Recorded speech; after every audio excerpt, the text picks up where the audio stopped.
Seems like nowadays most pop culture properties are reboots or sequels. Just doesn't seem like there's that much originality in the pop culture that we consume. And I guess there can be an argument to be made that that started in 1989. 1989 was the year of sequels. Ghostbusters 2, Lethal Weapon 2, Back to the Future 2, and many, many more. And although a lot of those films are considered classics, it just seems like that was the year in 1989 that the sequel culture really started to take over Hollywood. And you just hope that we will somehow see a way out of that and get more original programming back into our pop culture. But anyway, I just wanted to say all that before I welcomed you to our 1989 sequel episode that Anthony and I have recorded. So I hope you enjoy this sequel. Thanks, everybody.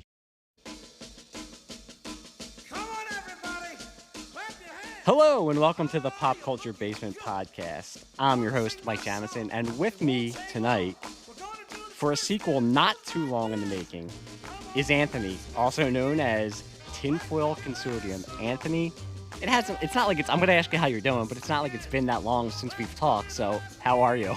I'm very glad that the lighting in here is awful because I've been working on a project in my yard, so I'm covered in like PVC dust. Yeah, I can't. You're kind of like it's very mysterious. I can see I could see the behind you. I can see the guitars and everything, but I can't see you. Yeah, it's the same bald jackass. So you know. Same with me. I just wear the hat, but I can see the new microphone. See, I've had on this show so far a lot of first-time podcasters, and then it's very much you give them a little bit of a taste, and as soon as you give them the taste, you want some more. So now, the last time I talked to Anthony, it was just on the laptop, and there was the echo and everything, but then all of a sudden it's, hey, I want to get a microphone. Hey, when can I come on again? I'm expecting next week the announcement that you started your own podcast. Make sure you think of me when you need guests. Do not doubt. There's like 4 ideas that my girlfriend has like kicked over to me, like, hey, we could do this, hey, we could do this, hey, we could do this, and they're good ideas, and it's just a matter of having the time to do so, because like I said, it's end of summer, getting into fall, and now I'm like trying to get things done, and it's when you have a property that you find out you can have 12 chickens on, you then have to build things for chickens, including a much too advanced like run for them, because rather than just we'll make a rectangle, I was like, oh no, I can do a geodesic dome. I can't do a geodesic dome. You can't see it, but my eye is starting to twitch because I can't even. You're lucky that I'm half good at mowing the lawn, let alone building any kind of outdoor project whatsoever.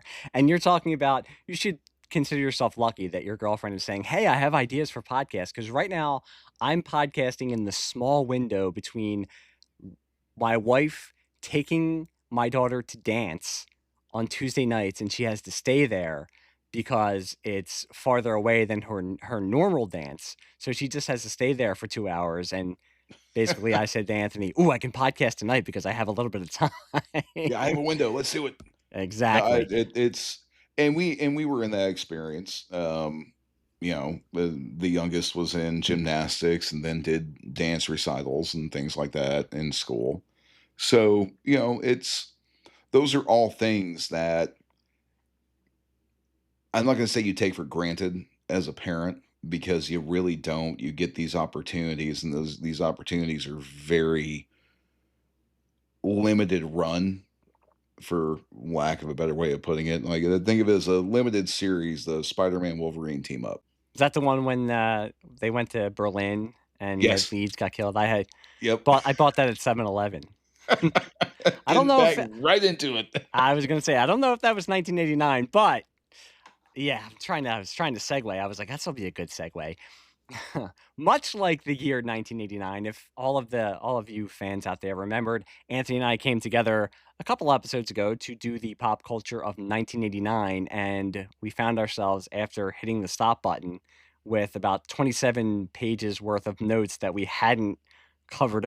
So, much like the year 1989, this is the sequel.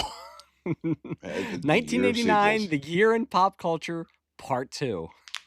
We didn't film them back to or record them back to back like Back to the Future did, but, a couple weeks between, that's not too bad of a turnaround. A And few also weeks, yeah. to give additional background on this episode, originally, I had asked Anthony because I had such a good time talking to him on the original 1989 episode to give me ideas for other podcast episodes, and he had said you expressed interest on coming on Sleazebag Cinema and doing Better Off Dead. But getting back into scheduling, as I always say, I should have gotten into podcasting before kids and before marriage and before having to do things, and also having partners who have kids and are married, much like Andrew for Sleazebag Cinema. We were not Right. able to make it work. That will come out in the future. We will find a time, considering I have pages and pages of notes on Better Off Dead. So my Catholic guilt kicking in, and just because I enjoy talking and I enjoy talking to Anthony, I said, "Why don't we do," and I think you had expressed interest also, "Why don't we do a sequel to 1989?" Oh, absolutely. Yeah, because there's so much, and again, we got into how formidable of a time that was for both of us being at different ages and being in different mentalities. Yeah, I wanted you to bring up, since you said different ages, one of the first things you brought up when, when I when I basically said to you, "Send me all of the ideas that you had written down that we didn't get to," one of the first things you brought up was TGIF.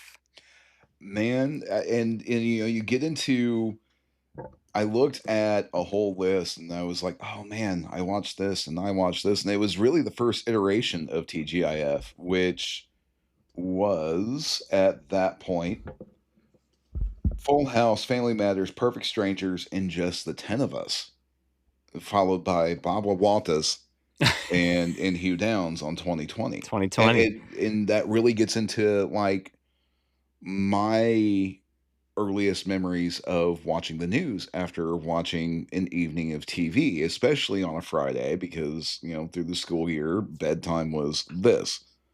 Then on Friday, bedtime was, we can bump it to this. So, again, being 7 years younger or so. Um, but it became such a powerhouse and it lasted for so long. And there's still things that are almost inherent to who we are now.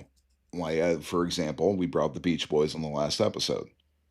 We watched John Stamos playing drums and guitar with the Beach Boys last year live, and John Stamos, not Danny Tanner, Bob Saget, who honestly had no business being America's dad.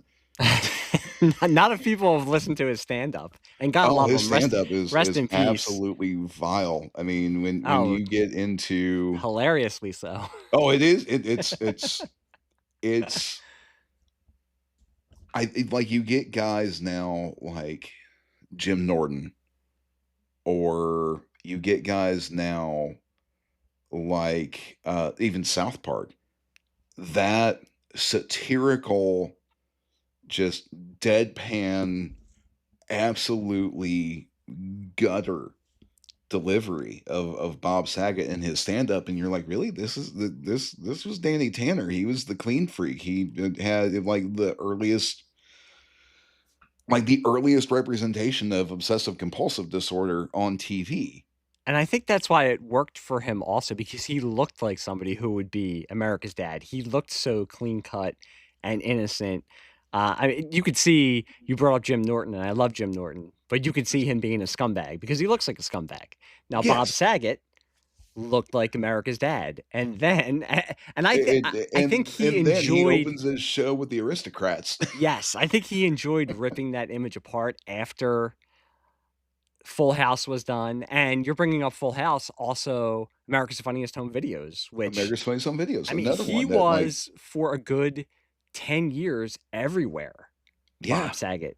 He started off the weekends on Fridays on Full House, and then he would end your weekends on Sunday night with America's Funniest Home Videos, which, yep. and you're talking about how TGIF has stood the test of time, and it might not be around anymore, but in its heyday, uh, it inspired other networks to try to compete with it or to copy it to compete with it, but it's also has that lasting legacy. I think you saw it in Nickelodeon. I just kind of got out of that era with my kids where it's the sitcoms that are very much like those TGIF sitcoms. Oh, And I yeah. think TGIF inspired that, and you see it with Full House. I'm sorry, with America's Funniest Home Videos is still on, has been on. Everybody talks about The Simpsons, which is another 1989 1989 landmark, release. but everybody talks about The Simpsons, how long The Simpsons has been on. America's Funniest Home Videos has been on just as long as The Simpsons, and it's just always there. It's been through a bunch of different hosts, and it still survives even with cell phones being ubiquitous and being able to see this on your phone now. It's not like I make a point to sit down and watch it, but if it's a Sunday night and football isn't on yet and I'm flicking around on the television and America's Funniest Home Videos is on, what better way to spend a couple minutes than watching somebody get hit in the balls with the baseball?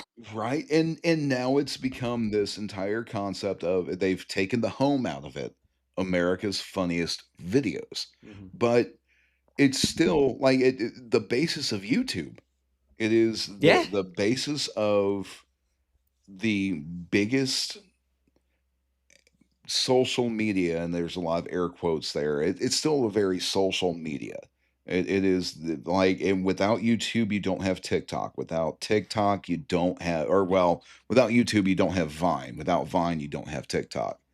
It's still the same thing, and it's funny you bring up Nickelodeon because my first exposure, going back to the first episode, my first exposure to Dave Coulier was on an early Nickelodeon show that we had with the box that we got called Out of Control. Out of Control. Yep, that was my first exposure to him too. And then you're like, "Oh, wow, this is the guy from Out of Control. Now he's Uncle Joey." And Little did it's we know that he was also he and Alanis Morissette were he was inspiring Alanis Morissette yeah, like to write I songs. mean, lucky him. He went and got she went down on him in the theater. You know, my mom, God rest her soul, she's been gone, over 2 years. I remember her when that song came out, and she said to me, "You know what that means, right? I love this song. This song is great." And I'm like, "Yeah, mom. Yeah, yeah.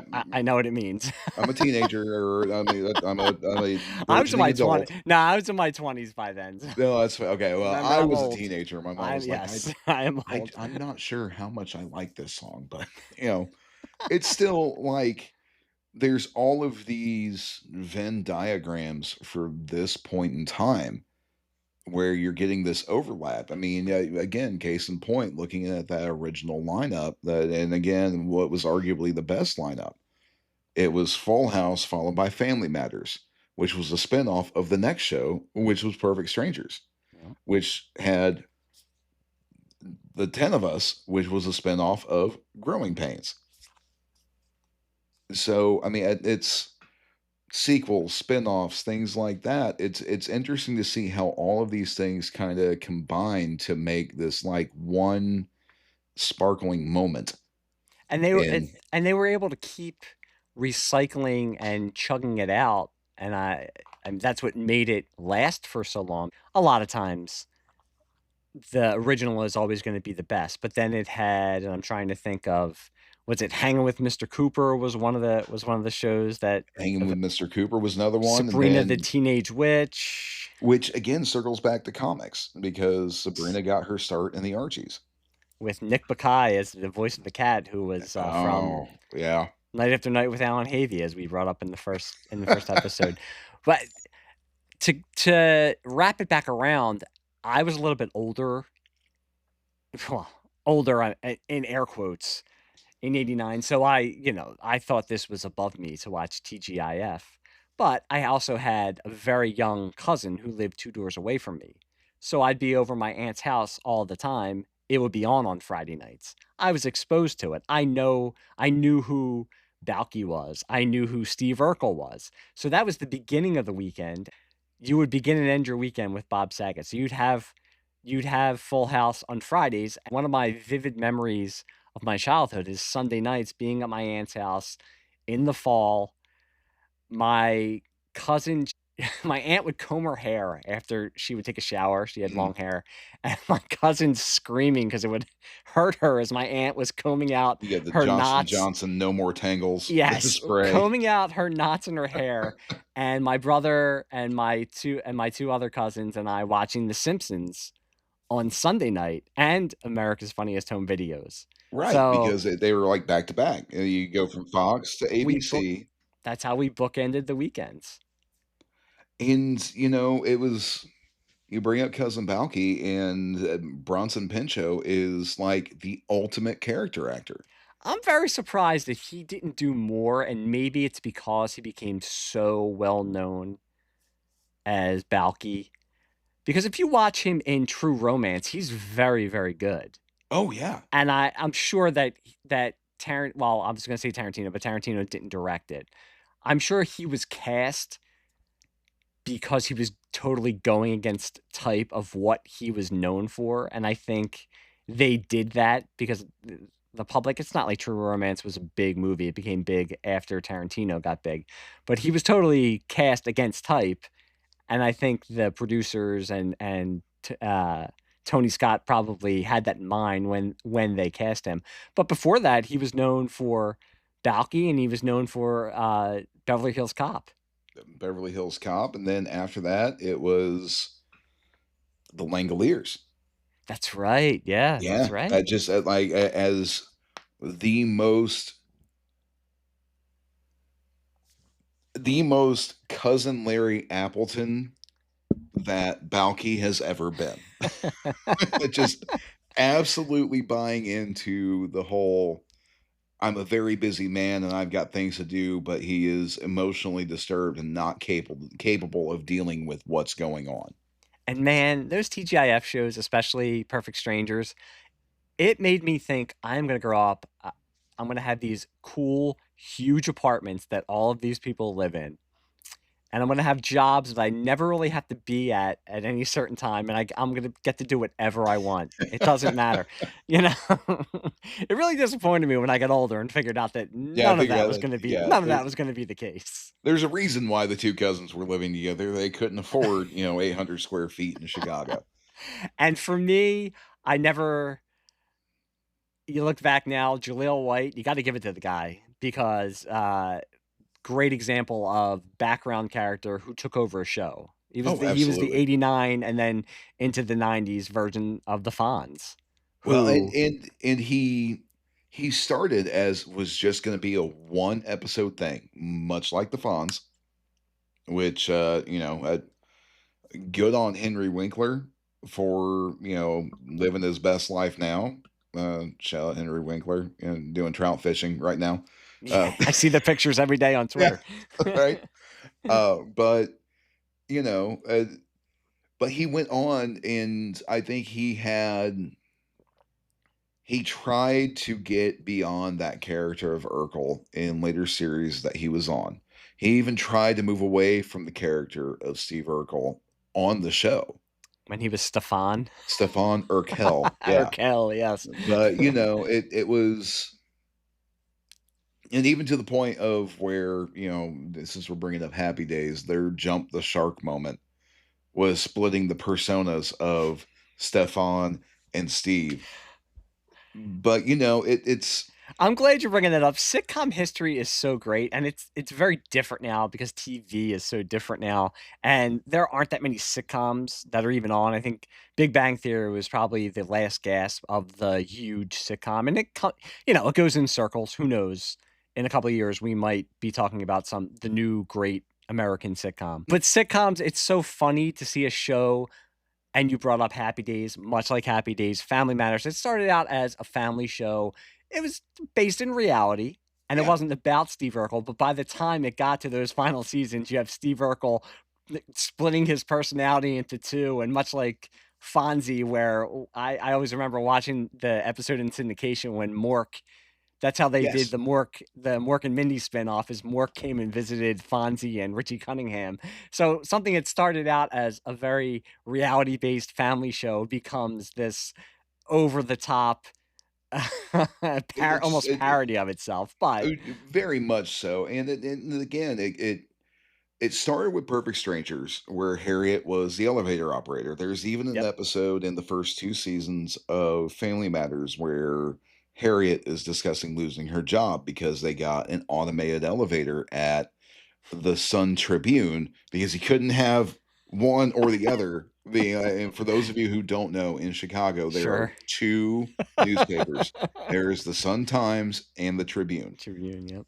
But, you have this whole thing where, much like Happy Days, you have all of these different spinoffs that are occurring from and becoming in some ways bigger than what the original show was. Sure. You had a Mork and Mindy cartoon, you had a Laverne and Shirley Yeah, the cartoon, Happy Days cartoon where he had a was they were Happy Days he was cartoon. basically Doctor Who. Yeah, yeah, and all of them were somehow tied in the same Hanna-Barbera universe, which again was another thing that was still going huge at the time. And before we move on to anything else, if we're talking about Family Matters, we cannot forget about Reginald Vell Johnson. Uh, the most typecast actor on the face of the planet at that time because he had played the cop in Die Hard. Yeah, He had played the limo he driver, played the cop in Ghostbusters. the cop in Ghostbusters, and really, you want to talk about probably one of the last gasps of physical, exasperated dad.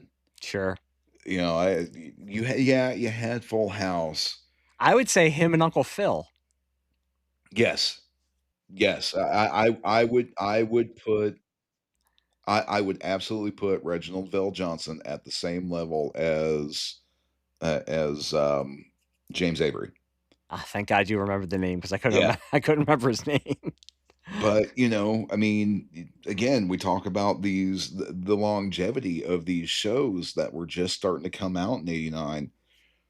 Alfonso Ribeiro, Yeah, yes, we all know that he started off as and this is going to sound bad, and I don't mean it bad. He started off as the token friend of Ricky Ricky Schroeder. Schroeder. I thought you were going to say the Pepsi commercials with Michael Jackson, but Well, I was going to say I was introduced to him as the friend on Silver Spoons. but that's what got Michael Jackson on the Silver Spoons. Yeah, So, you have again all of these weird Venn diagrams that are taking place in the '80s. But him we brought up Springsteen on the last episode, but the Carlton was Courtney Cox. It was yeah. her dance from Dancing in the Dancing Dark. guitar. Yeah. Yeah, and he was like, "What is the absolute least African American thing I can do?" That. But and really, he was a very gifted dancer. Yeah. Still is. I say was like, God rest his soul or something, which isn't the case.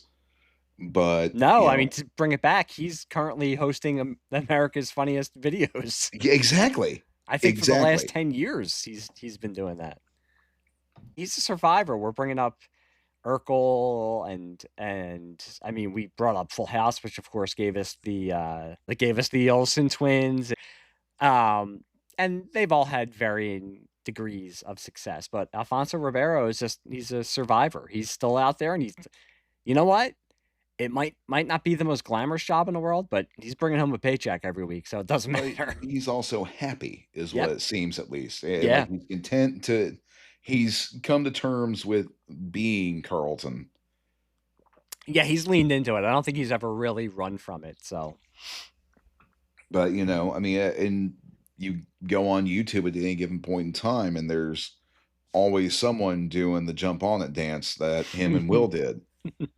But it's still, you start with Danny Tanner, and we've gone to James Avery, we've gone to Urkel and everything there. It's still this longevity is really a testament to the resilience of the actors that were involved. yeah.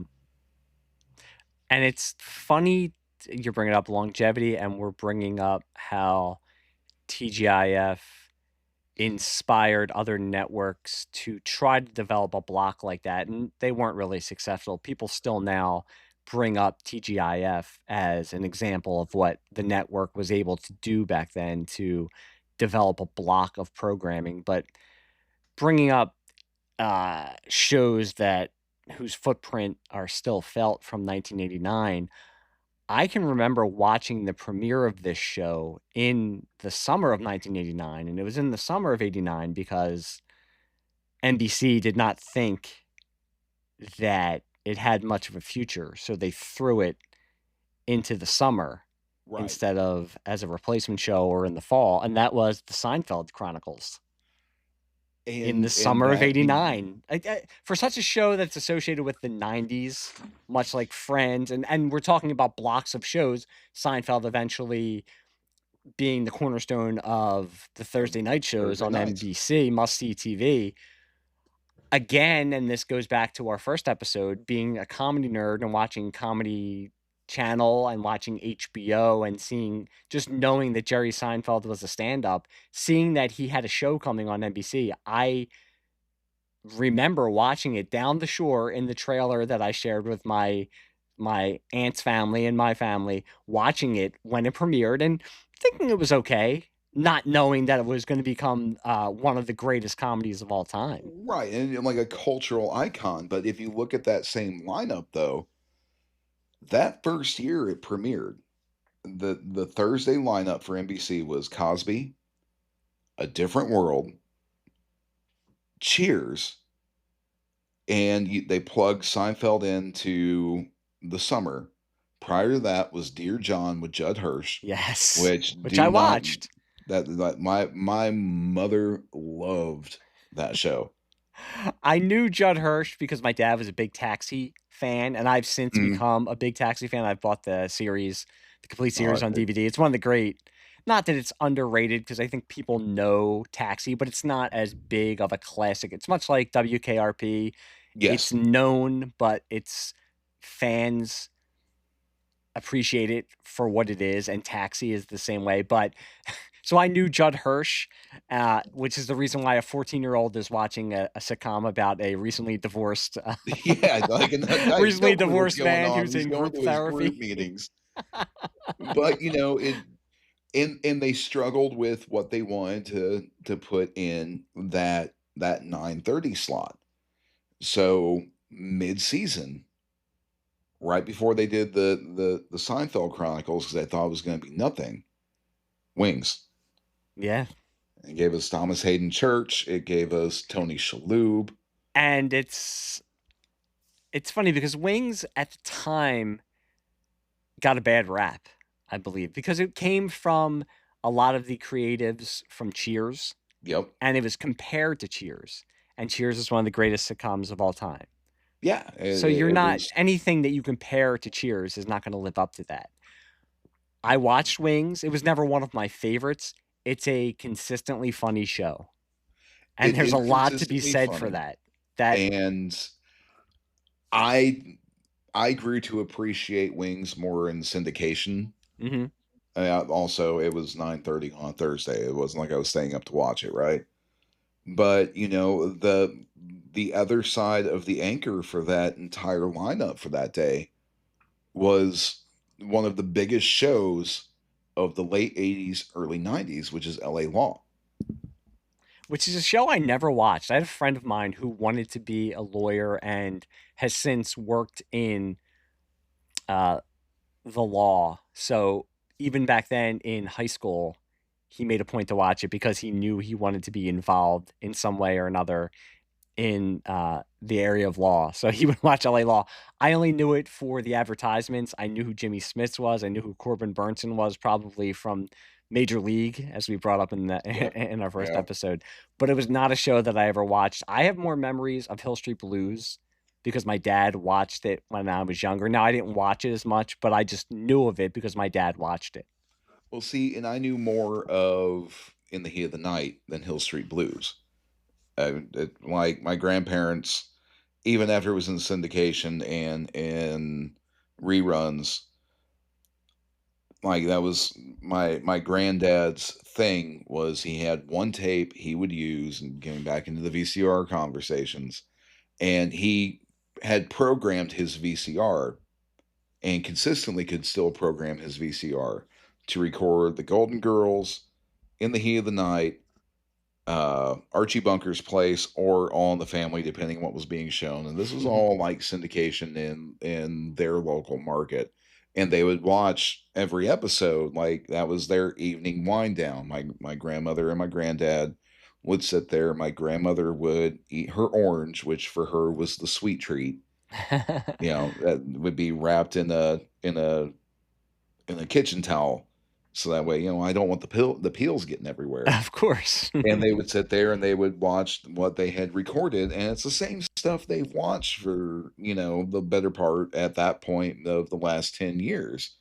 But that was what they enjoyed. That was their time to wind down. That was their time to be together. Well, we brought up, or I'm sorry, I brought up also on the last episode, the show Tattingers with Stephen Collins. That is this lost to Yeah. the mists of time show.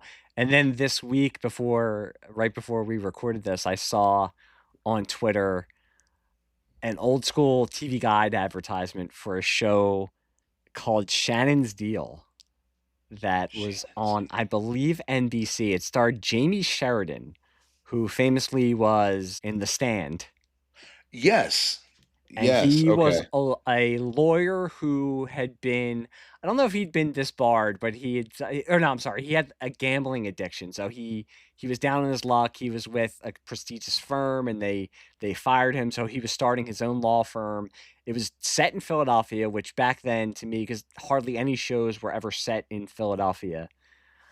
So this was a big deal for me, and it only lasted a season or two, but that was another one of those shows that, and it was an hour-long drama that I made a point to watch. It debuted in the fall of '89 because it was set in Philadelphia, and I thought, okay, this is going to be one of my. This is going to last 10 years. This show, and I think it only Right. lasted. Yeah. It only lasted 2 years. Also, that year, Alien Nation on Fox, Yes. Alien the Nation, spinoff especially for of an those of us at the dirty underrated side. James Caan movie. The TV show, and James Caan and Mandy Patinkin, the TV show, very good, especially for its time, because this is before X-Files. This is before Buffy the Vampire Slayer, before genre, I think, shows like this were more accepted on television. Oh, by far. And it was By a good, far. I mean, and it was basically a cop procedural with aliens. But it was able to touch on racism and immigration as Well, good it did science fiction like does. spousal abuse, like Mhm. it focused on things like cultural differences and how do Yes. we get beyond this? And yeah, I mean, it was. I think. I think really what you're dealing with, especially with Alien Nation, was one the incredible play on words of the title. Yeah.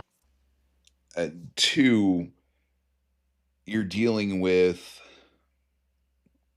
there have been so many shows, Hill Street Blues, for example, Matlock, for example, In the Heat of the Night. for example, as those shows that dealt with those things, but dealt with those things in a very direct manner.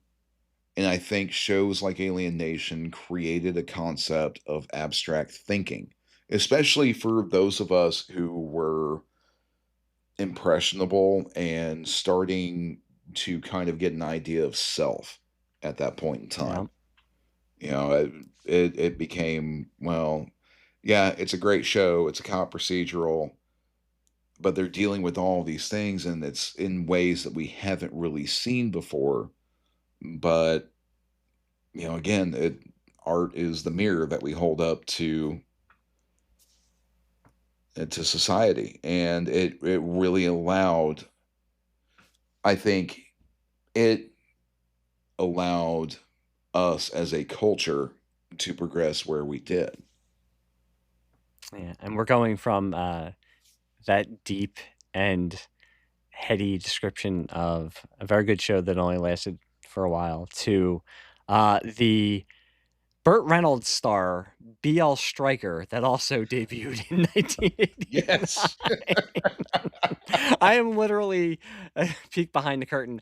I just have lists of TV shows, 1989, and this was Yep. one that stood out because you know what? I watched this bad boy. I watched B. It was part of they were trying to restart the NBC movie mystery. It was a weekly, it was kind of an anthology where every week it was a different character. So they brought Right. back Peter Falk as Columbo.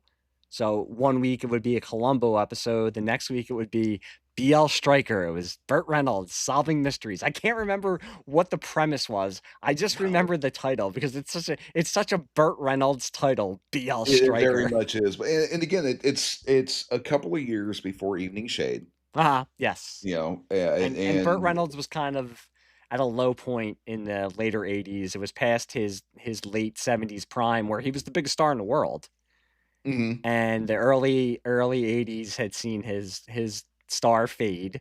So, and this is something that's very different now, where TV and movies are very much on the same level. It's not seen as a step down if you're doing a TV show because you can be in movies and then go and do an HBO series, or you can be in Mad Men or The Sopranos, which is better than most movies. But back right. then it was, okay, my movie career is kind of over. I'm going to go star in a TV series now. Well, but again, it's not all that different from what it movies and TV sticking with formats that they know. Is it any different than the 5 different attempts at the Steve Harvey sitcom or Dan Aykroyd's Soul Man? Oh God, that was one I forgot about that one. Oof, oof, man. Yeah, it's but, it's a format that has stood the test of time. I mean, it even goes into actors moving from the stage into TV.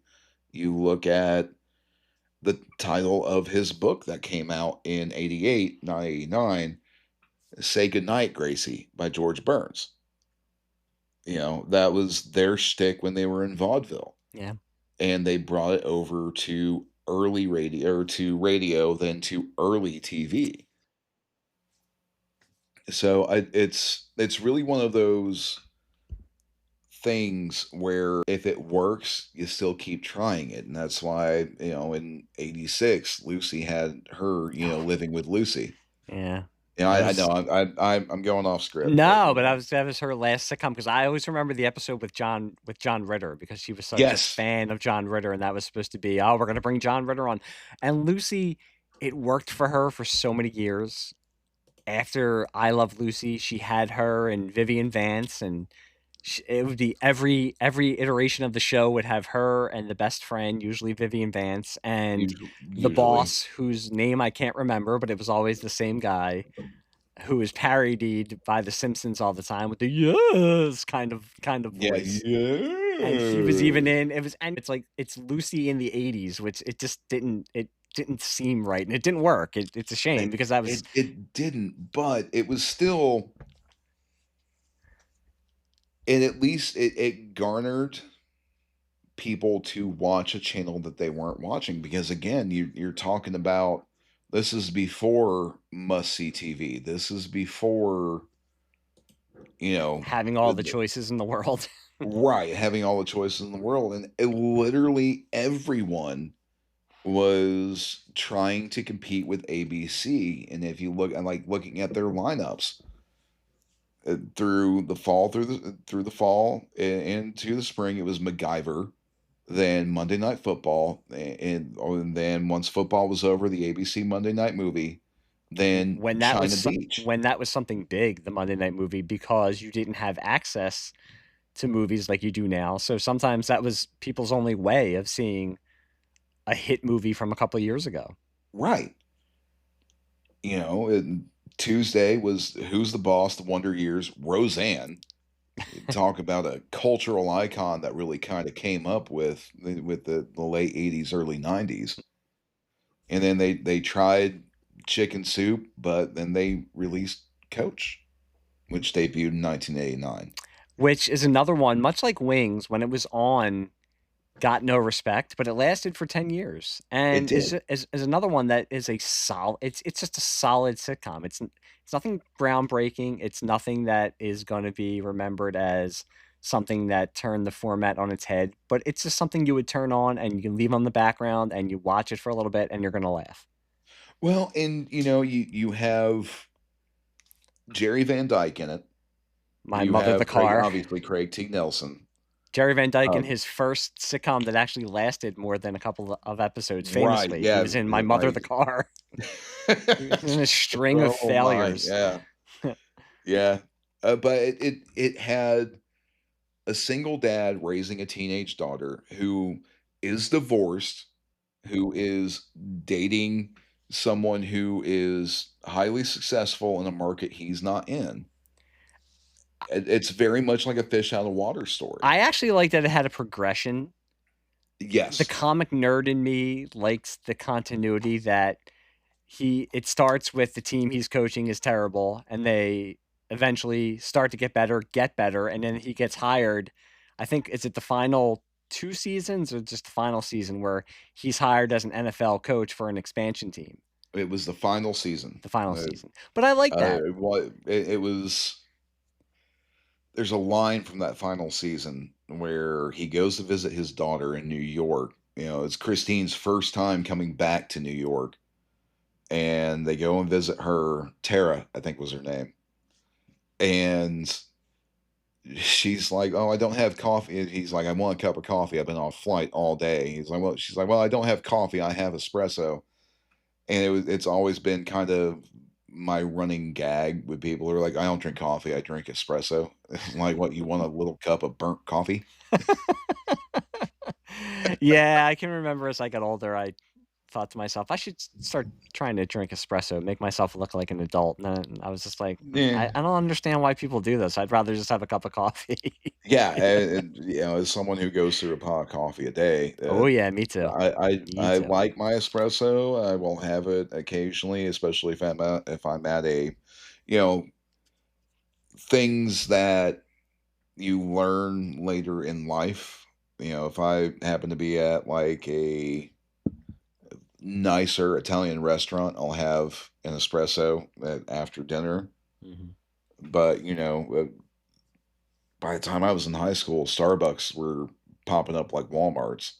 So, Yeah, I didn't get into coffee until college. I always thought it was gross, and then I hit college, and now I can't. My son drinks it in the morning with me. He's 14. I make him a cup before school, so I'm starting him early on his may caffeine as well. addiction.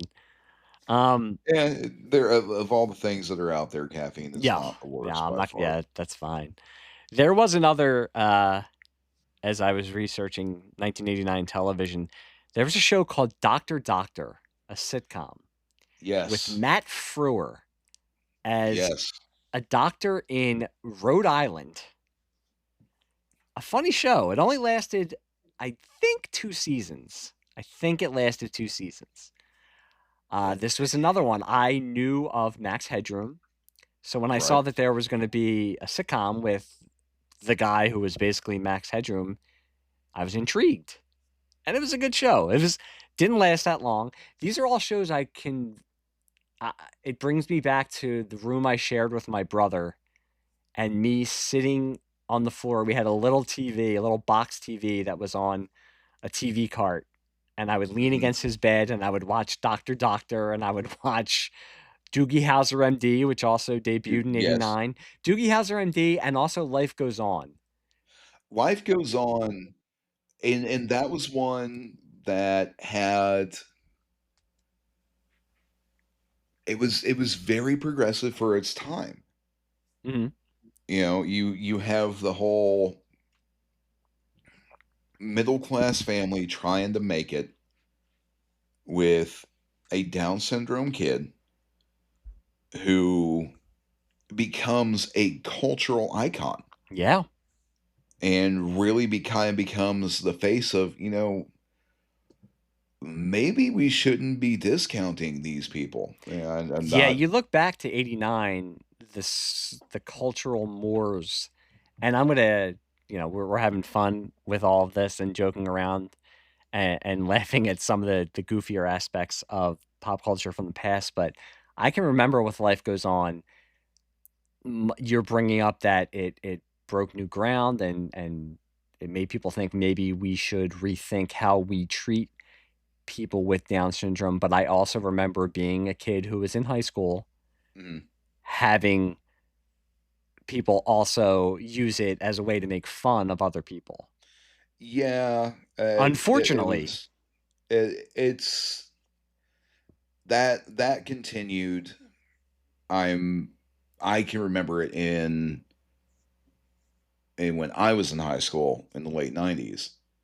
That was a very common trend as well. But I think what you said though is very true. That when it's shown there's all these touchstones. We're talking about 1989, but we can talk about sitcoms or dramas from any different year, and you can look back. In 1969. I'm trying to think. I think it's Julia was the name of the show, and it was the first sitcom that had a single black woman as the lead. right. And it's not really remembered today, but just by showing that, it gets into the general public that, oh, this isn't, and it's weird to say in 2025, oh, this isn't something that is strange. Oh my goodness, there's a single woman of color who is out there making a living. How is this Well, possible? But it gets out there, and with Life Goes On, it's presented obviously. I mean, that was the main hook, and that was when the show was being sold and being advertised. Yes, it was, this is what we're gonna present, but in the show itself, it's showing that, okay, this is a family, and yes, they have someone who has Down syndrome, but they have the same type of problems that every other family has. right. Dad wants to start a business. Mhm, Sister has high school and boyfriend problems. And then you get into, as that show progressed, she starts dating someone who's HIV positive. mhm. It was really good at fitting the conventional mold of a show unconventionally. And I think it really kind of presented it. And, again, '89, we're talking a year before Ryan White dies. And we've discussed before, I live in Indiana. But Ryan Wright was a big, big deal. And even at the time I lived in Illinois, it seems like a long distance apart when you're a kid, but I'm getting ready to drive to Illinois in 2 weeks. Sure. Yeah, I'm like, yeah, I'm just driving to Chicago. Mhm. It's dealing with all of these things and living in this time period at a point where I'm starting to become aware of these things around me. And again, you talk about shows that debuted in 1989, Quantum Leap.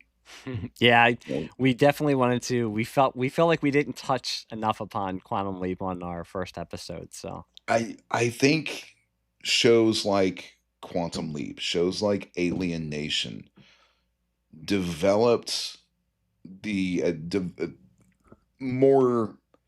Yes, we had Star Trek, we had Battlestar Galactica, we had Star Wars.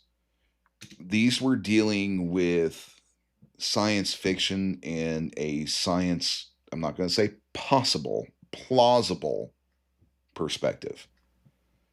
And I think that influenced how TV for the next 10 to 12 to maybe 15 years would go.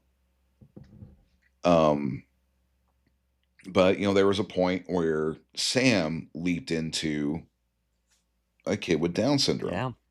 and it plays it back later in the series where he's like overwhelmed with these memories of his previous leaps, and he's diagnosed with multiple personality disorders. And yes, we had Sybil at that point, and you can also take early representations of Down syndrome, such as Flowers with Algernon Oh, from the wow. 70s. Yeah, I can remember. I remember reading that book in grade school. I can remember you're saying that, and I flashed to the cover of it. Yep. But it was what made Life Goes On so good was it wasn't treated as a we have to figure out a way to fix this. Yep. It was this Or is a way that, of life. yeah, this is a way of life. It's not that, oh, woe is us. This is what we have to deal with. It's no, this is our way of life, and this is how we deal with it, but not in any sort of overwrought way. It's just showing that basically life goes on. This is Yeah, how like this it. is how we're going to deal with it. And it was during that time. 89 was smack dab in the middle of the special episode era. Like Oh yeah. you're saying that in Life Goes On that the sister dated someone with HIV, and I think where they were coming from, remembering the show now, I haven't watched the show in over 30 some years, but they Mhm. they tried to come at it from the perspective of this is just what happens in life. But back then especially that shows always made it a point to have at least one episode where somebody had HIV, somebody was drinking, somebody took too many caffeine pills, somebody I'm so scared. they, but even Quantum Leap, and again we spoke about it with science fiction and with Alien Nation, that Quantum Mhm. Leap used its science fiction setting to not only deal with Sam jumping into the body of someone with Down syndrome, but he jumped into the body of, I believe, an African American in the Yes. 60s. He jumped Yes. into, I think there was an episode where I mean, he jumped into women's bodies, which you see him, and Yeah. it's played funny, but it's not. And I love Al on that show. Dean Stockwell Dean was Stockwell. great, was so great, and I mean, but their relationship together is They great. they played so well off of each other, and this is Yes, a guy like Scott Bakula, who's the face of NCIS. Insert city here. I insert city don't. here, but also Yeah, Star Trek, Star Trek and things, Andromeda or Necessary Roughness. Necessary Roughness. It's a good movie. But that was like he's well known at that point in time as being a stage star. Yeah, this was his basically his big break. I mean, it's the first time I ever encountered Scott Bakula. I Mhm, did not was not familiar with him at all. And I wasn't exactly. now Dean Stockwell had been around for years. I, in my 14-year-old existence, did not know who Dean Stockwell was until years later, and then the advent of Wikipedia, and one day at work probably being bored and saying, "Hey, let me look up Quantum Leap," and then clicking on Dean Yep, Stockwell and seeing the career he had before and after and it was Quantum Leap. phenomenal. Yep. And it's a funny segue here. I just actually watched something on that, like the whole thing of Al smoking a cigar, Okay. since we were discussing cigars earlier. Yes.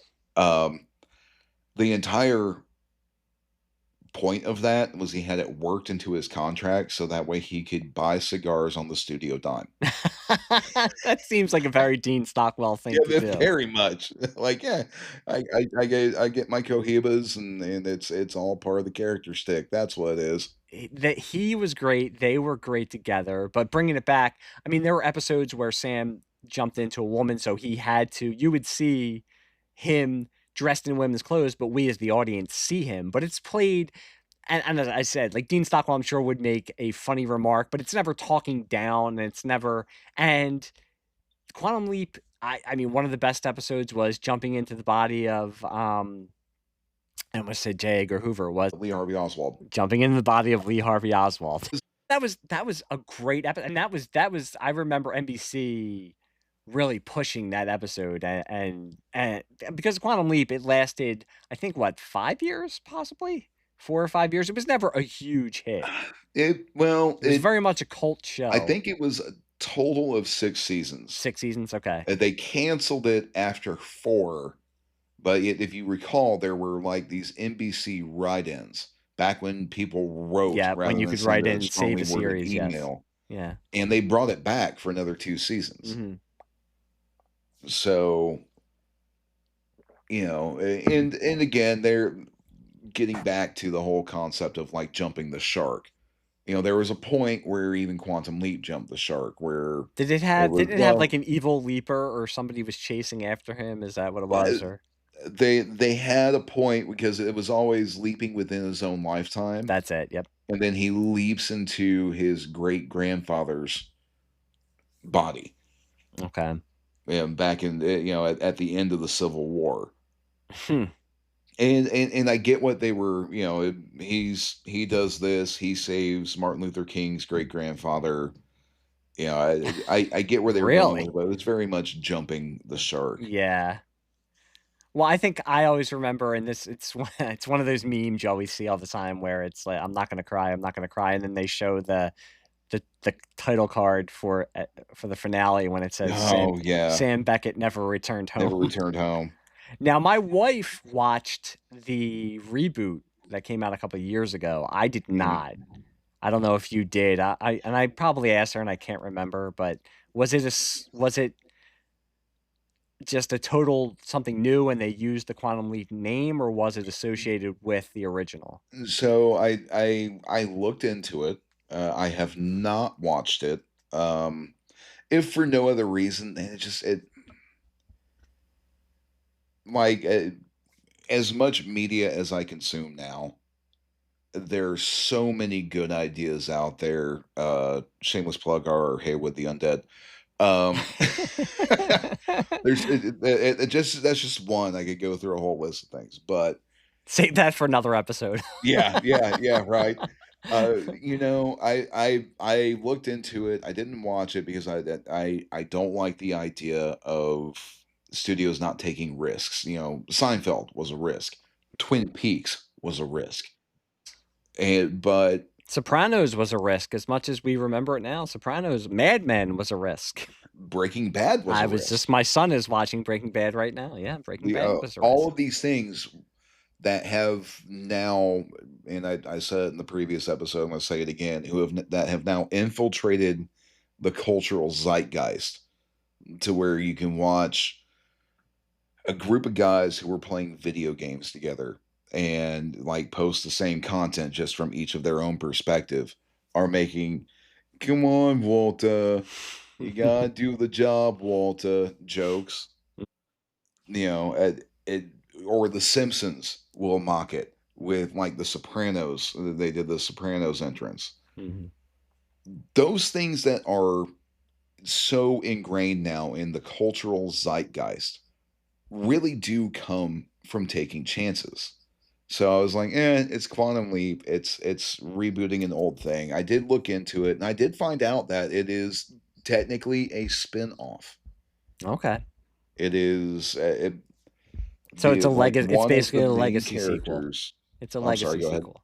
No, I said it's basically a legacy sequel then. So it is a legacy type of show. Yes. Yeah, again, 89 year sequels. Quantum Leap came out in 89. We're still on topic. Well, no, believe me, I was gonna use it to segue into. I mean, you're bringing up that. I mean, that's what sells now. I mean, even now, you see the biggest movies of the summer that just passed: another Jurassic Park movie, Mhm. a Superman movie. Which, hey, I love Superman. I'm a comic book nerd, but Superman. How many Superman movies have been made? Another Marvel movie. Studios are going to go, especially now with IPs that sell. The biggest Mhm. movie of the summer, Lilo and Stitch, based on an animated movie Yeah, from Disney almost a that's not shot for even shot remake yeah, that's of based a. that is not even really a classic. I know it's not my generation, but it's not, it's not that much of a classic. It's not Um, it's not the Rescuers. no, It's not the Little Mermaid. no, which has been remade also to much Yeah, chagrin for yeah. for some good reasons and for some bad reasons. But studios are always going to go with the IP, especially now that sells. But even in 1989, here's that segue again. We made a joke about it at the beginning. This is the sequel to our 1989 episode. And it was the year of sequels. It was the year of sequels, and we brought up Ghostbusters 2, Last Crusade, Lethal Weapon 2, Back to the Yep. Future 2. Yep. But it was also the year of another sequel, Fletch Lives. Fletch Lives. Which I love Fletch. I not only love the original Fletch, I love the books. I read the books. I read the books because of the first Fletch movie. So I saw the Chevy Chase movie in 85, probably in 86. Got Mm. into the books, loved the books. When Fletch Lives was coming out, I I can remember because, again, 13, 14 years old, I couldn't drive to go see it. I was thinking in my head, how am I going to convince my mom or dad to take me to see this movie, or convince my friends to go see it and get one of our parents to take us to it? Now, I don't know if I saw it in the theaters. When I finally saw it, I was very disappointed. Years later, since then, it does not live up to the original Fletch, which is most likely Chevy Chase's best movie, I think. I'm sure some people would say Christmas Vacation, some would say the original Vacation. But Fletch Lives is a funny movie, but another sequel for 1989 that Well, I and with Fletch, I think it really gave Chevy Chase a vehicle for his brand of comedy. exactly. It, It was the perfect vehicle for his brand of comedy. I mean, Clark Griswold, it was a great role, and But I'm not gonna. you could get a lot of people who are funny to play the Clark Griswold You role. really could, and You don't especially when need you're, Chevy Chase, yes. yeah, especially when you're talking about when you go Christmas Vacation and beyond. What really made those films was Randy Quaid, who unfortunately has gone, cuckoo for Cocoa Puffs at this point. Yes, yes, he But has. there's Who would have ever thought that we'd look at Cousin Eddie and say, you know, I kind of think that Cousin Eddie is a lot more normal than Randy Quaid is now in real yeah, life. yeah, that's well, but you can use those references like we have an automatic ice maker in the game room that has an app that my girlfriend has on her phone, and when it starts beeping at her, she go, "Hey, sugar's full."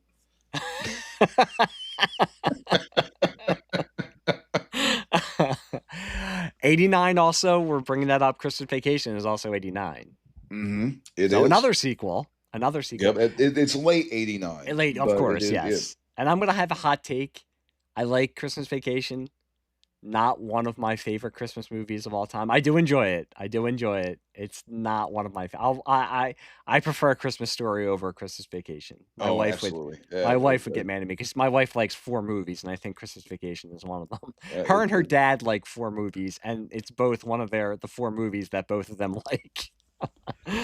well before they had the 24 hours of A Christmas Story, you always like that was always something that because I think almost every market had a WGN or a TBS that on Christmas Day they would play A Christmas Story. So, I feel like they just kind of fell into their niche with that. But I mean, while we're talking about sequels, not necessarily a direct sequel, but a sequel of people who had very good chemistry. Michael Douglas, Kathleen Turner, Danny DeVito, War of the Roses. Which is funny that you're bringing that up because 2 weeks ago, I believe, the movie The Roses with Benedict Cumberbatch was just released, which is another. It did not. People can't see it, but you're making a face like what? It was. It did not. It bombed out. So it's basically. It's not a direct remake. I mean, War of the Roses is based on a book that came out in the early '80s, Right, so it's using the same concept of a couple that is going to get divorced and start to hate each other and try to kill each other. I right. remember again, didn't see it when it came out in the movies, but seeing it on video, and they were coming off of Romancing the Stone and Jewel of the Romancing the Nile. Stone. Yeah, So they had worked and together. the chemistry of all 3 of those actors was so good. Yep. You could have plugged them into anything, and War of the Roses is another one of those, this is not the dynamic we were expecting, but Mhm. and again, clearly, at 7 years old, I was not watching War of the Roses. The thing with War of the Roses that has stuck out for me, I've only seen it once or twice. It's a black comedy. I would like to watch it now as a mature adult and see how it affects me. But the one thing that stands out about that movie is the very end. That spoilers, everybody. They both die at the Yeah, end, and yeah, that's how it ends. And I could just remember sitting there expecting, okay, like we have the funny ending, and they'll get back together, and this will all be okay. They both die, and Kathleen Turner does not. She hates him oh, yeah. and wants him to die, and he want. I think it, as you said, they kind of turn it on its head because Michael Douglas is the one who wants to get back together and is the more submissive of the two, Right. and they both die at the end, and I could I just vividly remember sitting in my basement and watching it on VHS and thinking, "Wow, I mean, this is dark. I don't know how to feel about that." This is I before I mean, got into 70s movies where every movie ended darkly. yeah, well, all you've really got is Danny DeVito kinda giving, you Who know, directed? Who directed it? the yeah, he directed it, Yep. and he's kinda given the voiceover there at the end, like, "Yeah, go figure, this is how it happens," you know? Is there something to be taken out of it? Who knows? Yeah, because he's talking to another couple, right? Yeah, He's a divorce lawyer. yeah, For all those like Always Sunny in Philadelphia fans who just know Danny DeVito from It's Always Sunny in Philadelphia, Danny DeVito has been kicking it for, 40 years now. but, again, that circles back to Taxi. We first got Yep. our experience with Danny DeVito in Brilliant in Taxi. Brilliant in Taxi. Danny DeVito's had an under the radar amazing career because also as a producer, Jersey Films produced Pulp Fiction, produced Get yeah, Shorty, was in Get Shorty. Danny DeVito is one of a dying breed that can do comedy and drama and do them both very well. And also, of incredibly well. course, I mean, to circle back to Batman in '89, Batman Returns in '92, the Penguin. You knew Right. that I've done a podcast on this, but when they were casting the Penguin, everybody knew it was going to be Danny DeVito. Oh, yeah. And There's no one else you could I have would do it. love to see. I would love, and I don't know if I said this in that episode. I would love to see him playing the Penguin more as what he is now, and that Colin Farrell got to play him as that mob boss Yeah. instead of the Tim Burton freak that he was. And that's Tim Burton being Tim Burton, but again, it circles back to, the first episode. That representation of Oswald Cobblepot went on to influence not only the cartoon with the web fingers, Mhm. but yeah, they replaced the voice actor, but, he went on to be represented in the Arkham video games. Yep. Vinnie Jones. Vinnie Jones was the Oh, voice. I didn't know it was Vinny. Okay. Yeah, it I was didn't Vinnie know that. Jones in the Okay. video game. Interesting.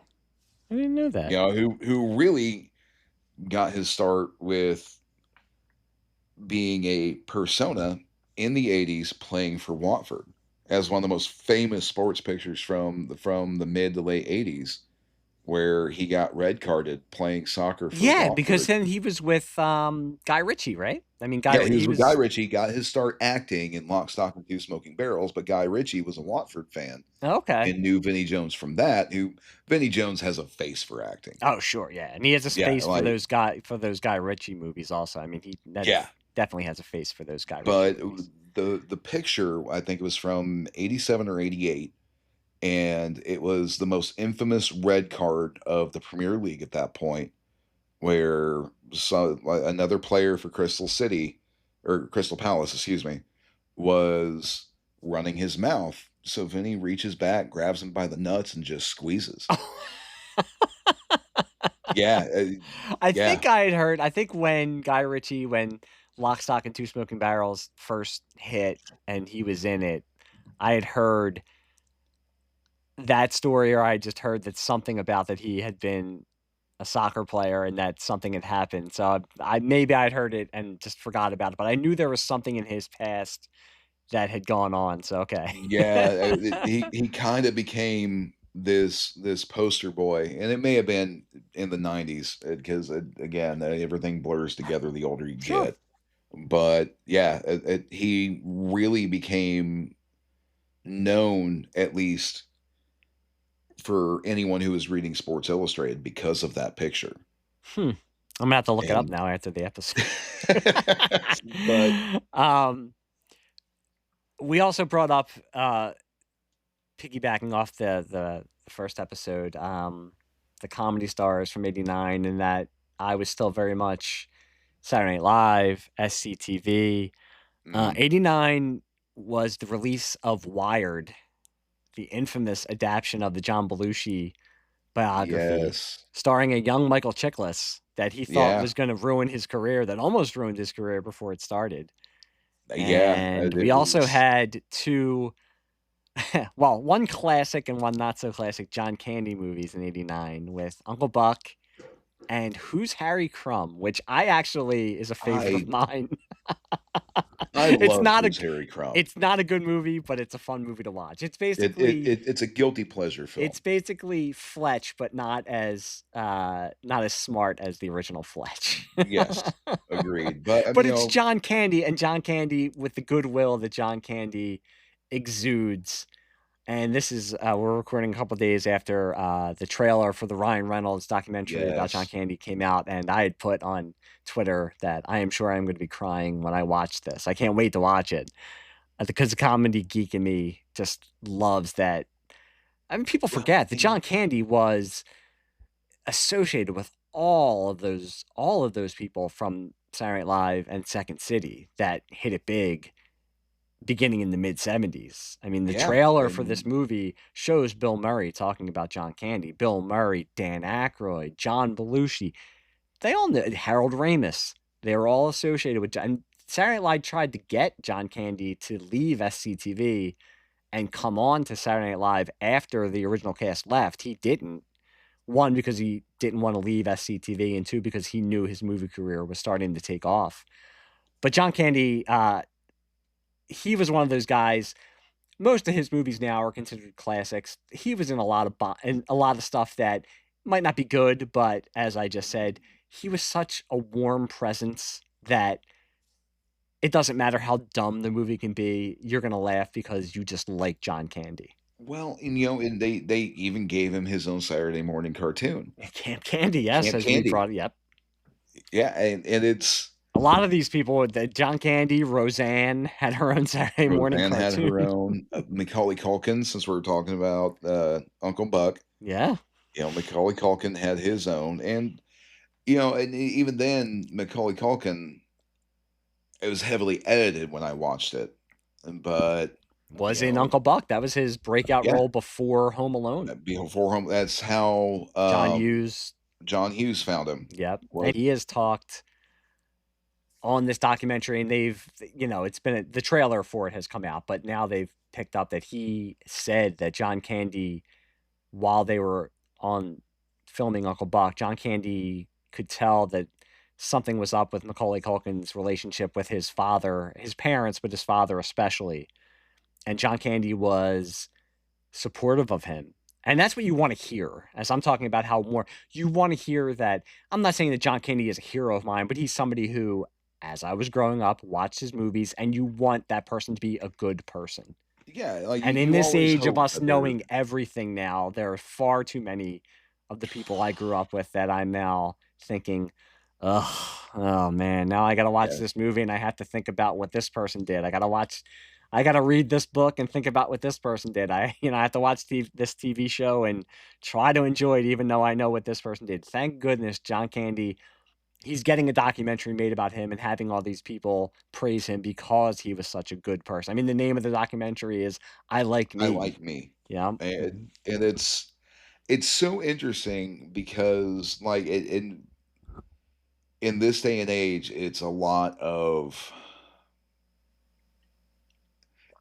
me having to come to terms with who people really are versus this idea that I have in my head of Yep, who they are. unfortunately. And one thing my mom says, and she's going to listen to it because she listened to the whole first episode. Aw, thanks, Anthony's mom, you're the best. Tell all your Well, friends. yeah, tell all your friends. The one Subscribe, rate, thing and review. the one thing is my mom is a, like we discussed, very devout Catholic. She says you can always hate the sin, but you can still love the sinner. And I have to Yeah, look at it in the perspective of I may not like what this person has done as a human being, but from an artistic standpoint, like you don't burn Huck Finn because of its representation of sure. not only African Americans but Native Americans. Yeah. It's still, Well, that I think that can lead into a good conversation about our society now, and I mean, obviously, from the things I've said, and you and I are friends on Twitter, so you know that I'm very much a liberal person. But I can also say it's a good example. When you're reading a book like that, you have to take into consideration when it was written. And it doesn't the era. mean exactly like you said, it doesn't mean that you say, okay, this is right, but you also have to realize that it was the time it was written and what the social ideas were. And like you said, you can't just automatically, we live in a culture now where so many people automatically want to, and and cancel and all that kind of stuff, want to just erase things or cancel things on both sides. Oh, absolutely. And you can't. It's the only way you can learn is to say, okay, let's read this. Why did they write this? Let's look at the circumstances that this book was written in, and we can say, now we have learned this and we know this has changed. But you could still read it and from with that example, not hate the person. Now we're also talking about finding out now we could use John Candy as an example. Bill Murray, somebody I love. I love Bill Murray. I love Hmm. his movies. I've loved him as a kid. He was somebody who, and I've brought this up on other podcasts, he's the wisecracking guy who's not the best looking guy, but he gets the girl. And it's like, hey, and as a nerdy kid growing up, it's like I could be like maybe I could be like that because Yeah, I'm I never could going to be a be Bill Brad Murray. Pitt. But then you read some stuff about Bill Murray, and I'm like, oh man, I'm like, it's like, all right, I've read some stuff that's not great. But you also have to take in consideration, and I talk about this with politics, none of us, and I'm not making excuses for people, but I'm also just saying we put these people up onto a pedestal, and then you might find out that there are things you don't like. Now, there's varying degrees, believe me. If it's somebody who murdered someone Yeah. or some other things that some people tend to overlook with people in power, yes, I understand it. But there are times where we just put these people up on a pedestal and think that they're not human. And none of us can look back and say there's something in our lives that we're not embarrassed that we did or said, but you hope that you learn from it also. Well, it's. I think you have to learn from it. Yeah. I think as a constantly evolving and growing person, which I hope everyone is, I trust that most people are. You It's have to hard to look at believe that things. sometimes when you're on social media, but go ahead. Geez, and talk about a cesspool, like the most vile. There, you'll never find a A more more wretched hive of wretched hive scum of and scum and villainy. villainy. But it's. I think you have to be. You can't lock yourself in. There, things aren't black and white unless they're in black and white on paper. You know, things like lists. I'm not going to go into which list, but you know which list I'm talking Yeah, about. of course. But it is still very much that you have to accept that even 20 years ago, and I'll use this as they are. as a reference, and I say 20, and I realize it's 2025. We're discussing 1989. That's okay. You know, you look at 1989, and the biggest African American wrestling star in this country was Kamala the Ugandan Giant. Of course. Yeah, You know, it's you can take any form of media from those periods of time and you can distill it down to being able to see what social mores were at that time. Another case in point when you're talking about the 80s and especially 89, Milli Vanilli. Yep. The actual artists who recorded that did not fit the picture of what the executives wanted. So what did they do? They get these two good-looking guys, one from France, one from Germany, to Stick them in biker shorts. yeah, stick 'em in biker shorts, which I were mean, all the rage. a cheap plug for my other podcast, Sleazebag Cinema. We just covered The Adventures of Ford Fairlane, and one of the funnier Yes. jokes was when when Andrew Dice Clay's secretary said that Milli Vanilli paid him in biker shorts. Yeah. But go on with your very serious point. I just had to But, bring yeah, that and, you know, up. because the people who did the recording did not fit an image And that was of a huge scandal then in it was. 1989. That was a Well, huge scandal. it was it was, "Wubba Wubba Wubba, I," it was on Downtown Julie Brown's Yeah. show. "Girl, you know it, girl, you know it." Remember the didn't they come out what was it when they were gonna try to prove that they really sang, and it was an award show, and I think it went so horribly that there was no turning back. I can't remember what It show it was was. 48 hours. Was it? I 48 thought it was an hours. It was award covering show. the whole thing, Okay. and, like, they had just turned their Grammys back over, relinquished And, them. to think it's almost like a Nobel Peace Prize, like, oh, God forbid they had to turn their Grammys over. Yeah. It's such the biggest like, it's the biggest thing in the world. Well, and it was that was and if I recall correctly, someone may have to fact check me on this, and that's probably going to be my girlfriend. Um, I wanna say I'm that glad that she's listening also, she and your mom. yes, yeah, she, but, I wanna say that was the year that it was either 89 or 98, I might be crossing the years, that Metallica, it was the first metal Grammy, I know what you're gonna say, and yeah, and are you gonna say who won for and best nothing is more metal than Jethro Tull. Jethro Tull? Hey, man, my dad played Thick as a Brick all the time. Don't get me wrong, I love Jethro Tull, and I love prog rock, I really do. Yeah, I can I remember that also, that was such a big and I'm laughing because it's the things that we don't know how good we had it because those are the things that we were so enraged by that, "Oh my goodness, I can't believe that Jethro Tull won the beat best Metallica, heavy metal Grammy. I can't believe Milli Vanilli had to turn in their Grammy award." I wish I was worrying about those things now. right? Yeah, and now it's, "Oh, well, it's school's back in," and Now I gotta worry about radioactive shrimp. yeah, on the bright side, I don't eat seafood, so Well, there you go, that's good. But that was a good you're I that's why I'm expecting a podcast from you soon. That's a good segue into more of the music of '89 because we did wanna touch on more we I mean, did. I brought up Aerosmith, in the first episode, and I kinda touched a little bit on Tom Petty, but Tom Petty and Aerosmith were my 2 big touchstones in '89, just getting me into music that I liked and discovering a catalog for artists. Mm, Because well, Aerosmith and like I said, I thought back then in '89, like, "Oh my goodness, 1973 was so long ago." It was 16 years ago. Now 16 years to me is like a blink of an eye. But yeah, it's like Tom nothing. Petty also, I discovered Full Moon Fever and said, "Oh, I have all this stuff now that I can listen to that I hadn't Well, listened." And I knew the hits with Tom Petty. Much like Aerosmith, I knew the hits, but it was fun going and buying the cassettes and saying, "I have all this new stuff that I can discover." and it's interesting because, I mean, really, 89 was the first time Tom Petty was sans Heartbreakers. Yep.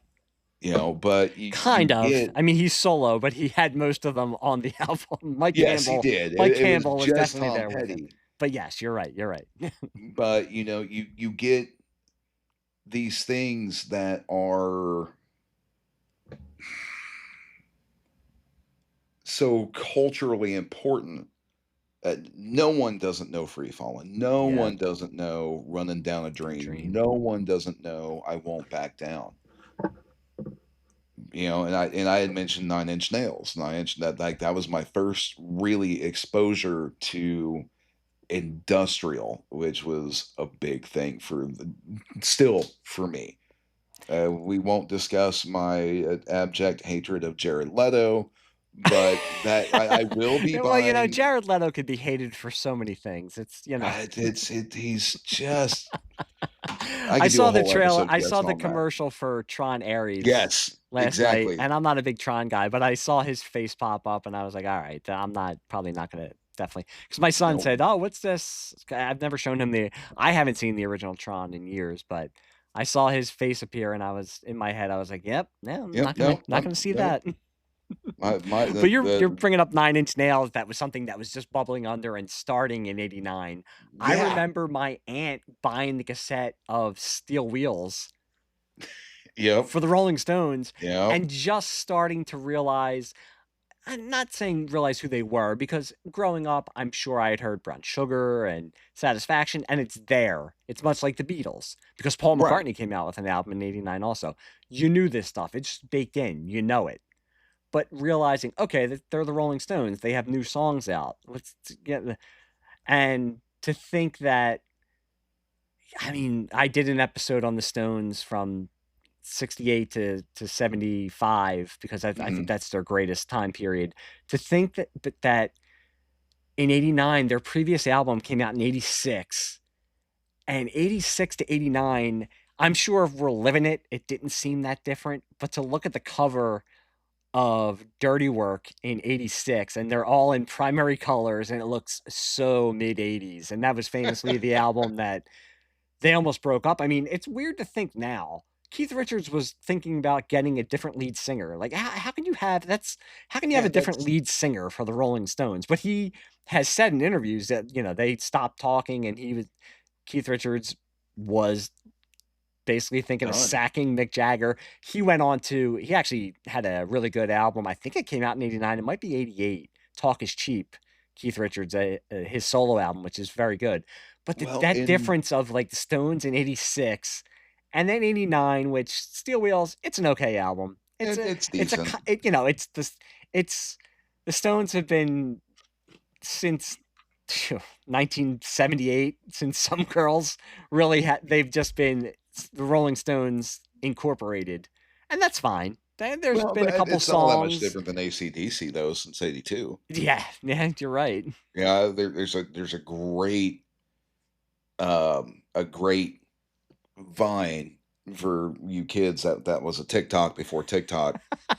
Um, that that was, the easiest way is you play a C, a D, and an E, and you do a boom tiss, and then you sing like you're Marge Simpson.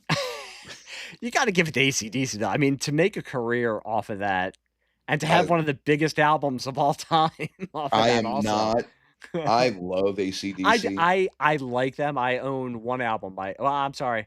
I own two. I own Back in Black, and Yep. I own the Razor's Edge because I got it from Columbia House for free. So I paid a penny for it, A penny for it, and and it it had was billed to someone Thunderstruck else. on it, which was my son's walk-up music for baseball. Well, and, my oldest granddaughter was born to Thunderstruck. So, Razor's Edge is another one of those that is, but I saw AC/DC in '99 What's it at, like seeing like. Brian Johnson sing live? Yeah, it's such a trip. It really is because he's, like, still parading around in cut off shirts, And Jeff Cap you know yep, yep, and then you still have Angus in the schoolboy in the outfit. schoolboy outfit, and actually, like, his knees aren't fully arthritic yet, so he's, like, running Yeah, I across was the gonna say stage. 99, it wasn't as bad. Now when you see it, it's like, "All right, man, you might wanna give I know it's your shtick, but it's starting to get a little Well, starting to get a little sad." so, again, you talk about 89. 89 is, "Lick It Up" That's by right. Kiss. That's right. Oh god, So yeah. it was, like, right at the end of their hair Ugh. metal going I into where they wanted to be I grunge. can't. I just I've not I That's one of the ones I don't understand.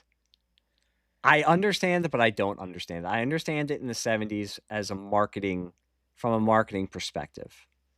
I, at one point, said to myself, "You know, I should buy their greatest hits Mhm. and see." Everybody knows you know, Rock and Roll All Night, Right. and to a lesser point, Detroit Rock City. So I thought, okay, I'll buy their greatest hits and see. I don't get it. And maybe I had to live through it. Maybe I had to be a child of the '70s. Maybe not, because I mean, there's obviously people who are my age and even younger who enjoy Kiss. And I'm half kidding. I've gotten to that age where I'll never yuck anybody's yum. If you like Kiss, go ahead and like Kiss. I have just Right. never gotten it. And Gene Simmons and Paul Stanley just annoy the hell out of me.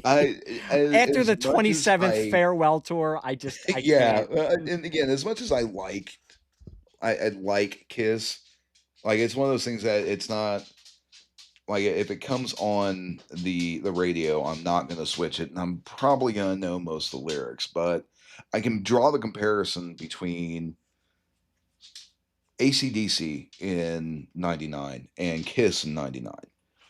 Like, AC/DC in '99, that was like a 2.5 hour long show, just AC/DC. Mhm. Meanwhile, I cracked the joke after going to go see them on the Psycho Circus tour with Kiss that, yeah, their trademark is, "I wanna rock and roll all night and party every day," but, uh, by '99, it was, "I wanna get on stage early and be in bed before Matlock." And, I give it to Gene Simmons and Paul Stanley. They know how to make money. They do. Marketing geniuses. Marketing geniuses. I just it gets I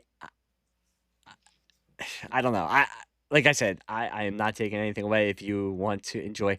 I'd much rather Alice Cooper, who also had a comeback in '89. Yes, His he did. early '70s stuff, I think, is very much overlooked. People don't realize that it started out as the band was called Alice Cooper. He was Alice Cooper, but it was the band. I Yeah. mean, at one point, he was hanging around with Jim Morrison. Yeah. There was a point where after Morrison died, the Doors were thinking of either him or Iggy Pop to maybe take over as the Can lead you singer. imagine? It's a great it would be interesting. I mean, Like Iggy I could see Pop, both. I could actually see both. I love me some Iggy. I really do. But I think I love the Alice would have. Stooges, like the Stooges, especially Funhouse is a Yeah, Funhouse is really is a gr I like that. I know that that their first album and especially Raw Power is are seen as the classics. I think Funhouse is a great album. Funhouse is phenomenal, and that is a wax to wax, cover to cover, which again, for you kids out there, we're talking vinyl. Absolutely picture perfect proto punk Oh, album. yeah, and that title track just and with the saxophone in the background Yeah, and Iggy just sounds like he is howling from I mean, it's not as metal as some metal would be, but Iggy Pop, I mean, it's what metal and what hard rock and what punk could be because it's oh just yeah, totally unhinged in all the best ways. It but you know, shows you what all of those punk bands and even metal bands afterwards took yeah, from the Stooges, and it was with the advent of grunge in the early '90s, I think the Stooges started to get some of the credit that they didn't get for being th- one of the first punk that they bands out there. deserve. I mean, you think they were on Elektra, which was Doors' record label, and Yeah, they didn't know what to do with them because I mean that first album came out in '69 in the yeah, middle of hippiedom and flower power. I mean, it was starting to fade, but still, it was that time. And yeah. here's the Stooges All of that was starting to fade, but it was all starting to fade into like into two different singer-songwriter genres. and more California soft rock, which I enjoy too, and which has its place. Yep. But you just have Iggy smearing peanut butter on himself and diving Yeah. off of stages and rolling around in shattered glass. Yeah. And it's something It I would love to be. If I could take a time machine, I wouldn't go back and kill Hitler. I'd go back and I'd go and see an Iggy. Have you ever read Lester Bangs? Any of Lester Bangs stuff? I've listened to it, yeah. Yeah, just him reviewing the Stooges for Cream magazine and just reading about the experience of just seeing, because it was like a fight between Iggy and the audience. Well, and you can take the influence of a band that came out slightly earlier than the Stooges, the MC5. Yep. Pump Up Kick the out Jam. kick out the jams, Kick Out the motherfucker. Jam, excuse me. Sorry, I've said Pump Up the Jam, and it Pump. because it's It's on my Nina screen Cherry. right That might be now. 1989. I can't remember. It was. There you go. That See, it all comes album back. came We know out how to in we know how to loop it 1989. right back around. Yep. But, again, you bring up Alice Cooper in making his career resurgence. It's Friday nights, here at Echo Base, as we call it, are we'll throw on some music in the game room, and we'll play darts or pool, depending on who wants to win. I'm gonna get killed for that. I am going to get killed for that. But, and, very often, it'll kick off with, like, "Okay, well, what do you wanna listen to?" "I don't know, throw on anything." "Okay, well, if I throw on anything, that is a very, very wide range of things. Uh-huh. It's Poison, it's Hey Stupid, it's Be My Frankenstein, Yeah. and that resurgence that Alice had led to him being in Wayne's World, which is Yes. heavily influenced from 1989 and Mike Myers and Dana Carvey being on Saturday Night Live. And Alice Cooper, he got a lot of flack for being a sellout. And I keep bringing this up. At this point in my life, I just said I enjoy his early 70s stuff because it was Mm, a lot more raw than some of his later stuff. Now, I enjoy Hey Stupid, and when pop metal kind of made that resurgence in 89 and the early 90s, he rode that wave also. But Alice Cooper, he'd be on the Muppet Show. Alice Cooper, he was friends with Groucho Marx in the 70s. yeah. He was always, and that goes to show you that everybody was so afraid of Alice Cooper, the band, Alice Cooper, the man. Oh my goodness, he's probably Yeah. worshiping Satan. He's getting his head cut off on stage. Meanwhile, Which he's still doing, by the way. yeah, and We meanwhile we he's saw having, Alice Cooper last year. and he's still getting his head cut off. And the executioner is his real life wife, dressed as Marie Okay. Antoinette. Yeah, he's playing golf with Groucho Marx, and he's hanging out with all these old stars of Hollywood and going on the Muppet Show. Alice Cooper always knew how to sell himself, and maybe Oh, that's yeah. that's something that maybe Iggy Pop. Oh, God, now I'm having this would be a great episode of doing something on the Stooges and Alice Cooper, but Iggy Pop maybe never did. Now Iggy Pop has survived also, thank God, because you didn't think Yes. he was gonna. I'm talking about survived in life, not just career Yeah, wise. all the Thank things, goodness for yeah. David Bowie, but yeah, I mean that's we started this because I had brought up that they both could have been lead singers for the Doors. It's an amazing what if to think of. I could see Iggy Pop more than Alice Cooper a little bit, just because I could see the Doors going in that direction. They were already used to. I think Iggy Pop was more genuinely a psychopath back then than Alice Cooper was. I think for Alice Cooper it was Yes. always an act, and I'm not saying that in a derogatory way. I'm just saying that was his stage persona, whereas Iggy Pop was just whacked out on whatever he It decided to ingest that day, be it alcohol, drugs, Iggy Pop both, very much all. lived the gimmick. Yes, he did. And like there's a great line from an interview he did with Rolling Stone. It was when Trainspotting came out. They interviewed him because his song "Lust for Yep. Life" was used very heavily in the film. He's like, "Yeah, you can see this photo, and like I've just got blood dripping down my chest." And really, what Mhm. it turned out it was I had done a stage dive and fell on someone's martini glass, and I had like 7 inches of glass sticking into my It's lung. sticking out. Yeah, and he's like, "Okay, just run of the mill, par for the course, right, Iggy?" Have But you seen, there was a documentary, I think it was Amazon produced it. It was on Amazon, on the mhm. Stooges. Yes. I was gonna say it's very good. It's just Stooge is it's what it's something called. I would love to I would never be able to like, I've brought up Lester Bangs, and he was right into that scene with Cream and also, Rolling Stone back then, and Philip Seymour Hoffman famously played him in Almost Yes. Famous, and he played it he was great. There's a biography about Lester Bangs also that's very good. But, you know, he was right in the middle of that whole thing, and there's no way I would be able to hang with that, but I would love to go back and experience it and see Just be there for a night. that early punk scene that was really coming out of Detroit and coming out of Michigan with the Yep. Stooges. You brought the MC5. Yeah, that would be so cool. I just love how and this is what I like is that we can talk about things from a specific year like 1989, but its tentacles are Everywhere. everywhere in the past, in the future.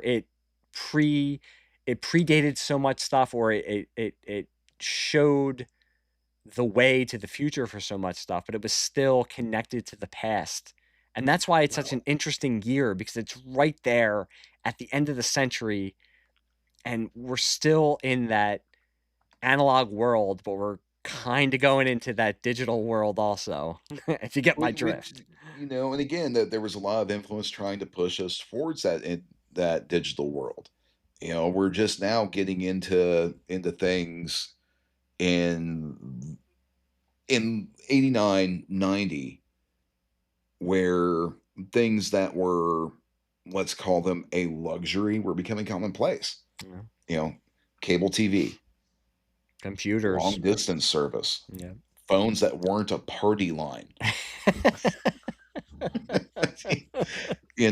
But you have that same influence, from MC5 and Iggy and the Stooges, that resonates through like the CBGB era. Which leads directly into glam metal, which leads directly into Poison and Warrant and yeah. Exactly. But then we're also on this back end of that where you're getting bands like Guns N' Roses and bands like Skid Row, who their debut album, another one that is wax to wax, cover to cover, a fantastic album. Yeah.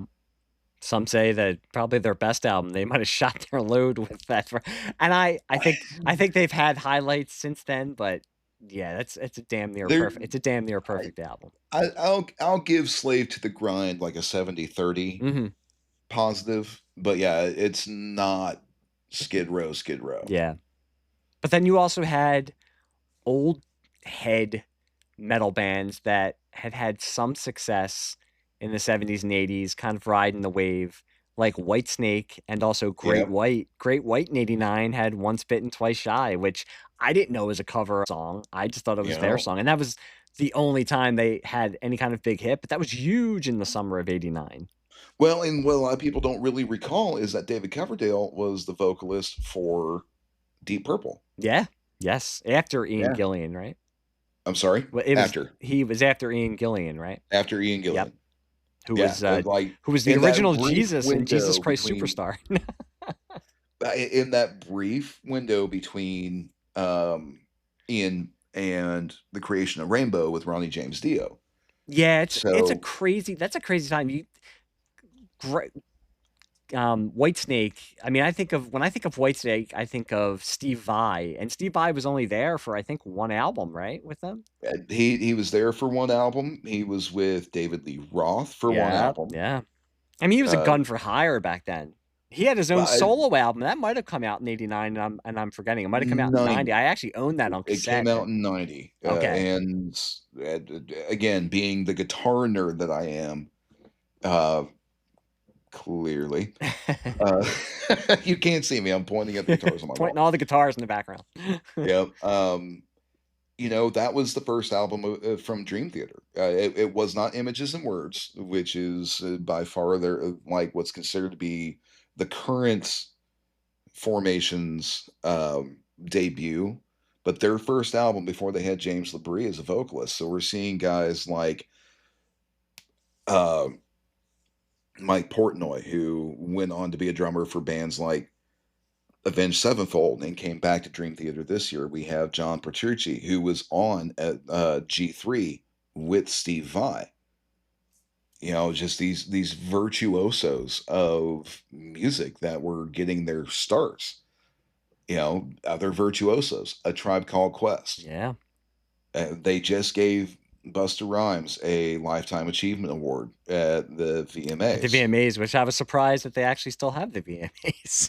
That was the biggest news to me as well. Yeah, Like, watching football and they this were on, weekend, I was very surprised to see commercials yeah, for the the VMAs. VMAs on CBS. On CBS, exactly. Well, they didn't want to take time out of doing reality shows on MTV. Yeah, well, as MTV is now an acronym, MTV. Well, you know what? Before we start sounding too much like two old curmudgeons, we are two old We curmudgeons, are, but before we we are. start sounding like too much like old curmudgeons, since, as we talked about, or as I talked about in the beginning, the window of my recording is starting to close as my wife and daughter get back from dance. I know there's still a billion other things we probably haven't talked about. So why do I have a feeling that there's going to be a part 3 of this Part 3. of this podcast? And I also have a feeling that well, I know you'll be on again because we're going to release our Iggy and the Stooges track by track review Oh, of dude. Funhouse. I'll tell you, online, someone who could absolutely speak to that and has presence and doesn't know it. Okay. Ooh, I'm intrigued now. But yeah, I think I have a feeling there's going to be another part of 1989. I mean, this is like, and this is not a joke, and I'm not saying it to try to like extend it and have episode ideas. 1989 is just the gift that keeps on giving. It's just you start talking about things, and I love that we can connect it to so many other things and still loop it around to that year, because these are all the things that I discovered and you discovered from consuming pop culture in the year of 1989. Absolutely. And you Absolutely. discover all this stuff in the past. Webs throughout our lives at this point. And it's still going. It's still going, and we're still, we're still talking about it, and we're still consuming it, and we're still enjoying it. So, yep, absolutely. It's pretty amazing. But until the next episode, or I guest on Anthony's podcast that he inevitably will start with either his girlfriend or his mom, and I want to shout out his girlfriend and mom and say thank you for listening to the show, and I really mean that, and tell all your friends to listen to it. Anthony, is there any, do you want to throw out your credentials online, or do you want to remain relatively anonimus? Yeah, I remain relatively anonymous. You're I smart. like keeping my circle small. You're smart. So, I've actually met more people the last 2 episodes because good. of you. So you're increasing my social circle. Well, I will say the first episode was a very popular episode, and I'm sure that a lot of the people that you were telling to listen to it. So I want to thank you for that. And yeah, I mean, I wouldn't want you to, I wouldn't want you to give out your Twitter handle because, you don't want people to follow you while you're watching Viking games. It's an up and down. It's an up and down kind of. Oh man, you will witness the highs and the lows of the worst crash outs possible. I just love now all these new friends I've met on social media that are football fans, because I can either bust their balls or just follow along and see myself reflected in their reactions to their team's highs and lows. On the bright side, at least with the Vikings, I know I'm smack dab in the middle of mediocrity. I'm not a Lions fan whose now hopes are getting dashed, and I'm not a San Francisco fan who had many rough years there in the early 2000s. So we've always been kind of smack dab in the middle. And I'm sure we can both align in our hatred for the Dallas Cowboys. Yep. I just say that because I have so many friends who are Dallas fans.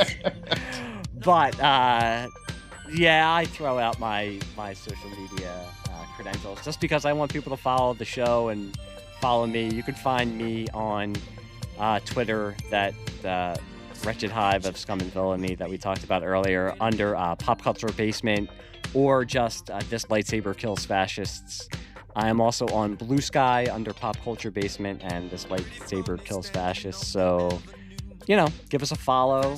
Let us know of any episode ideas you have, or let us know what you think of this episode and any of the other episodes we've done. And if you could throw a like or a review on Apple Podcasts, it just helps to get the podcast out there. It helps with the algorithm. And until then, Anthony, I want to say again, thank you. I had a good time just shooting the shit about a year that I hold in high esteem. So I was happy that you wanted to do a sequel to the 1989 episode. And I think we might have to. I think it's going to be a trilogy. And then we'll wait 20 years before we put out the prequel. That's right. 20 years from now, we're going to do 1988. Yeah, exactly.